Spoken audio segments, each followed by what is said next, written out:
Kalaki nito. Anong sinuot niya na yung shoes ng kapatid niya, oh. Mas malaki kasi yung paa ni Princess Casey. Ba't di mo sinabi sa akin na nasira yung sapatos mo? Nakalimutan ko. Ngayon ko yung nalaki. Di ba yung nasira siya yung last day ng school? Ah, kaya di mo na sinabi.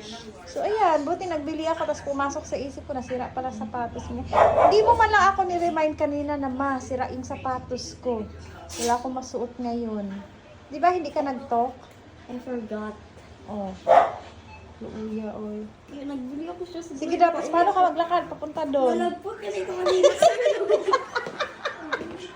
Buti di kami nagtawanan ng kaklase mo. Oh.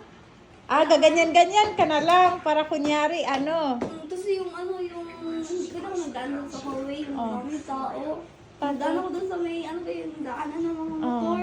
Tapos ganyan-ganyan ako. Charge to experience. Oh, yan na, may bagong shoes ka na. Oh. Luya, Linday, oy. Nagustuhan mo? Yeah. Okay. Ito din yung sandals ng mga classmates ko.